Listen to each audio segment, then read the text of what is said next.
अस्सलाम वालेकुम। आज का हमारा टॉपिक ऑफ डिस्कशन है Coulomb's law. Hope so this video will find you in good health, all of you guys. So the topic of discussion is Coulomb's law.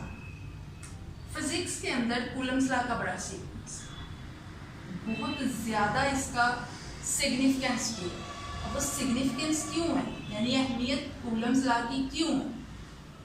हमारे पास Coulomb's law इसलिए अहमियत का हामिल है कि आज तो देखिए हमें पता है कि एक लेट्स सपोज हम बेसिक चार्जेस की बात करते हैं तो हम कहते हैं कि इलेक्ट्रॉन है, ठीक है जी, तो उसके ऊपर नेगेटिव चार्ज है।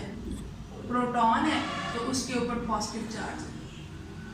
लेकिन ये बात हमें 15वीं या 16वीं सदी तक नहीं पता, ठीक है जी।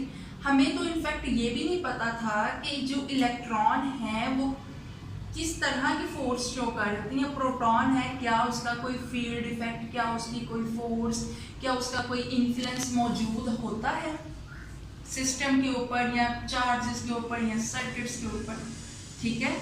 तो ये जो चीज़ है, ये जो इन्फ्लुएंस है, चूँकि 17वीं या आई थिंक 16वीं या 17वीं सदी के दरमियान यानी इन मिड 60s ये कॉन्सेप्ट आ चुका था कि फोर्स एग्जिस्ट करती है, यानी ये इलेक्ट्रॉन है और ये प्रोटॉन है, इसके दरमियान में समहाउ कोई फोर्स एग्जिस्ट कर रही हो।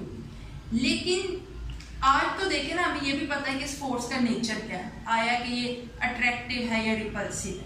लेकिन कूलम्स लॉ इसलिए अहमियत का हामिल है कि उसने इस फोर्स को देखा था इसका क्वांटिटेटिव नेचर, ठीक है जी, क्वांटिटेटिव नेचर उसने देखा था।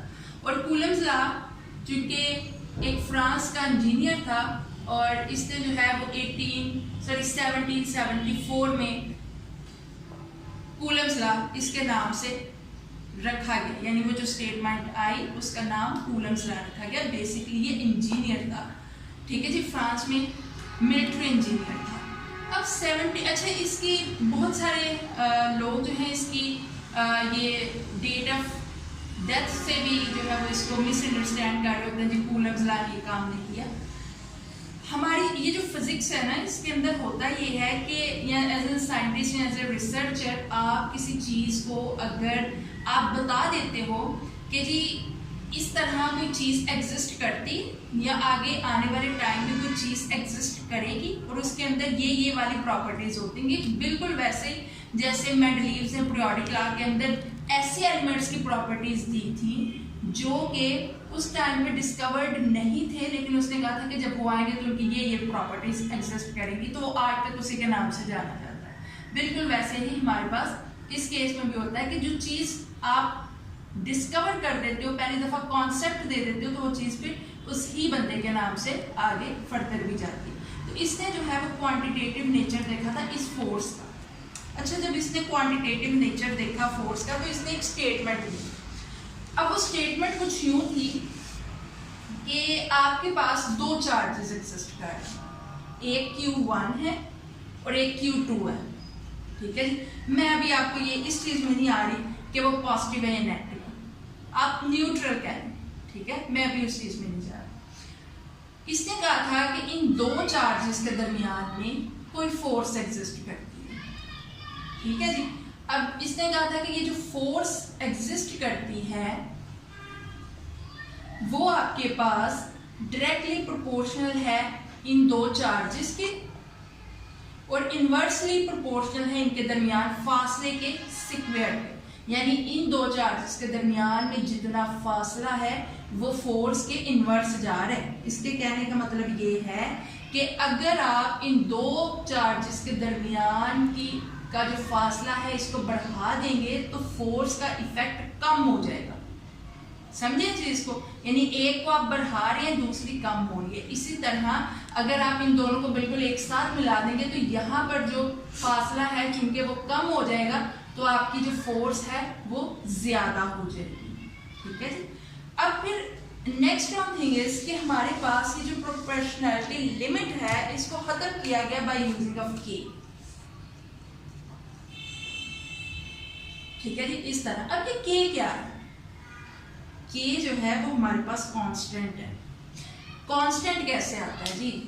कांस्टेंट जब हम एक्सपेरिमेंट्स कर रहे होते हैं और वहाँ पर हमारे पास वैल्यूज आती हैं, तो जिस वैल्यू पर हम स्टेबिलिटी हमारे पास शो होती है, हम उसे कांस्टेंट कह रहे हैं अपनी इक्वेशन को बैलेंस करने के लिए। लेट्स सपोज अब के बराबर किस चीज़ के हमारे पास होता है? यहाँ पर 1/4 pi epsilon not. Epsilon not क्या है? Permittivity of free space. इसका मतलब है कि फ्री स्पेस यानी कि वैक्यूम में आपके सिस्टम के पास इतनी जो है वो उसको इजाजत होगी कि वो मूव कर सकता है।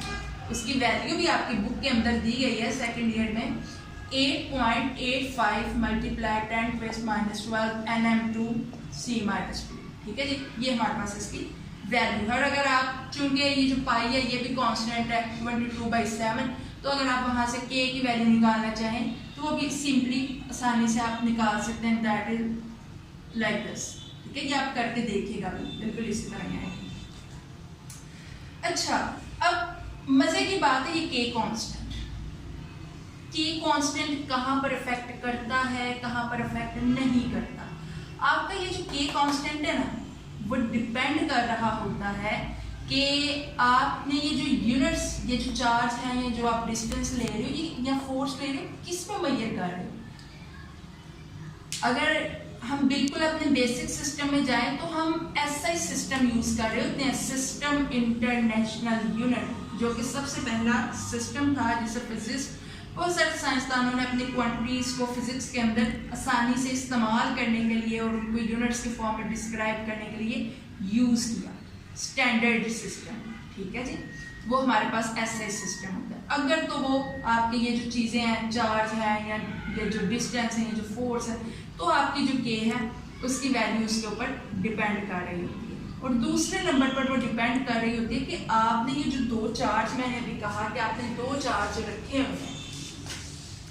ठीक है जी, जो दो चार्ज आपने रखे हुए हैं, लेट्स सपोज ये Q1 और Q2 है, इसके दरमियान में क्या है, के की वैल्यू इसके ऊपर तो डिपेंड कर रही है।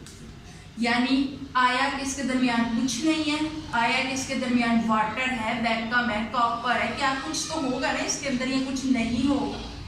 ठीक है जी, अब वहां पर आपके पास आ रहा होता है कि ये के की वैल्यू इसके ऊपर डिपेंड कर रही है। यानी अगर आप एसआई सिस्टम को फॉलो कर रहे हैं और अगर यहाँ पर आपके दरमियान, यानी कि जो चार्जेस हैं इनके दरमियान में जो स्पेस है वो एयर है या वो वैक्यूम है, यानी उसका कोई इन्फ्लुएंस नहीं है, उसकी जो परमिटिविटी है वो आपके पास जो रिलेटिव परमिटिविटी है जो कि अकॉर्डिंग टू मटेरियल होती है वो आपके पास 1 है।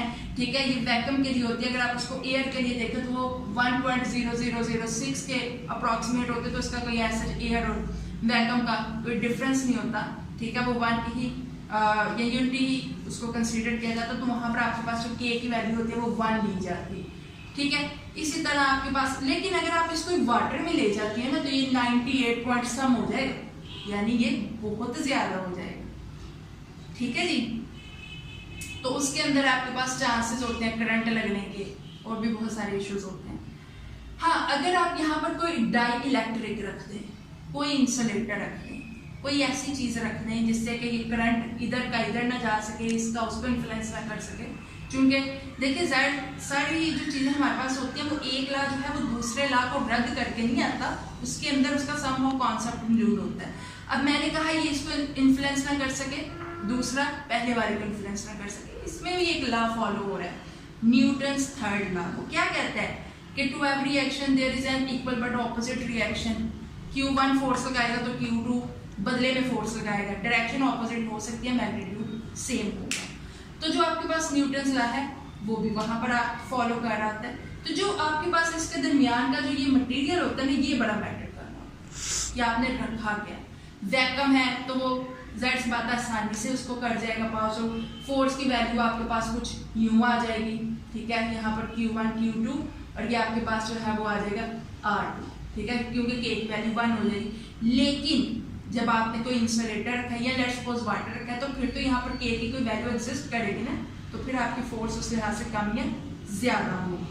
ठीक है जी, इसके अलावा अगली चीज मैंने बिल्कुल टॉपिक के स्टार्ट में एक चीज कही कि मैं नहीं डिफाइन कर रही कि अभी चार्जेस क्या है, लेकिन अगर आपके पास पॉसिबिलिटीज देखिए बेसिक चार्जेस में दो ही है, या तो एक नेगेटिव हो जाए दूसरा पॉजिटिव हो जाए, तो क्या होगा, नेगेटिव और पॉजिटिव आपस में क्या करेंगे, एक दूसरे को अट्रैक्ट करेंगे, और जब ये अट्रैक्ट करेंगे तो क्या होगी, फोर्स ऑफ अट्रैक्शन।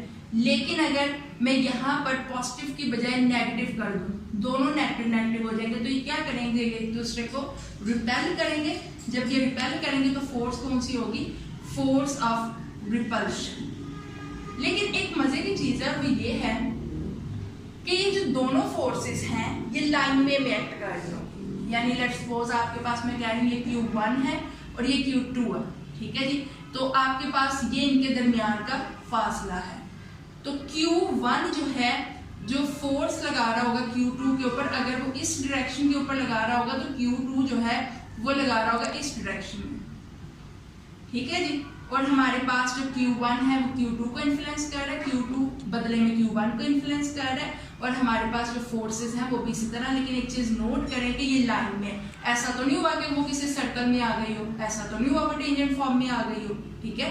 तो ये चीज इसके अंदर लाजमी एग्जिस्ट कर रही होती है। राइट हैंड रूल को भी समहाउ ये फॉलो कर लेते हैं, लेकिन डायरेक्शन को यूज करने के लिए, डायरेक्शन को बताने के लिए हम मोस्टली जो है वो यूनिट वेक्टर को यूज कर रहे होते हैं। तो हम इस एक्सप्रेशन के एंड पे आर, ये जो कैप है ये आपके पास बता रही होती है कि डायरेक्शन को, और डायरेक्शन को बताना यहाँ पर लाजमी बेसिकली इसलिए है, अगर आप सेम डायरेक्शन में जा रहे हैं, अगर आपने सेम चार्जेस लिए हैं, लेकिन चूंकि यहाँ पर उसने चार्जेस आपकी बुक के अंदर है जो सेकंड ईयर की बुक है, या अगर आप कूलम्स लॉ को जहाँ से भी जनरली उठा के देखें तो उसने चार्जेस लिए हैं वो मुख्तलिफ हैं। तो वो जो मुख्तलिफ चार्जेस हैं उनमें एक पॉजिटिव है एक नेगेटिव है, तो वो डायरेक्शन जो है नेगेटिव चूंकि डायरेक्शन को बताता है कि वो ऑपोजिट है, तो यहाँ पर ये कैप लगाने का मतलब ही सिर्फ ये है कि वो जो ऑपोजिट चार्जेस हैं वहाँ पर डायरेक्शन को शो करने के लिए, ठीक है जी।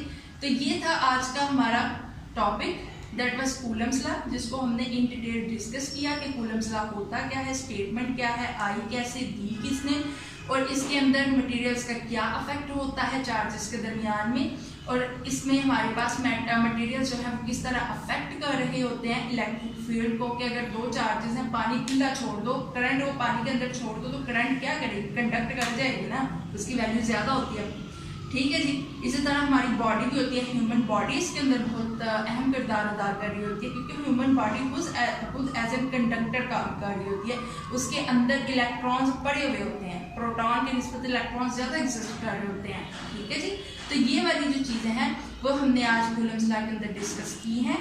अगर किसी का कोई सवाल हो तो वो कमेंट सेक्शन में आके अपने सवाल को क्लियर कर ले और अपने कॉन्सेप्ट को क्लियर कर ले। यहाँ पर अगर मज़ीद कोई सवाल हो तो वो भी पूछा जा सकता है, और इस तरह की इंफॉर्मेशन और एजुकेशनल वीडियोस को हासिल करने के लिए आप क्या कर सकते हैं, आप सब्सक्राइब करें, आप शेयर करें, और जल्दी जल्दी जो है वो लाइक भी कर दें, ठीक है जी। और वीडियोस को, अच्छा एक और चीज़ आप क्या करते हैं, हम लोग वीडियोस को ना काट काट के देखा करते हैं, तो काट काट के ना देखा करें, उसको सीधा देखा करें, ताकि जो जिस सीक्वेंस में आपके पास चीज़ आ रही है, होता यह है कि हमारे बच्चे क्या कर रहे होते हैं, वो एक जगह से काट के आगे, तो जब आगे जाते क्या तो समझ नहीं आई, समझ कैसे आएगी, हो सकता है कोई पॉइंट आपका पीछे हो, आपको एक सीक्वेंस में लेके चला जाता है, तो आप जो है वो सीक्वेंस में रहा करें, वीडियो को मुकम्मल तौर पर देखा करें और फिर उसको देख के जो है वो समझा करें। मिलते हैं नेक्स्ट वीडियो के साथ इंशाल्लाह। अल्लाह हाफिज़।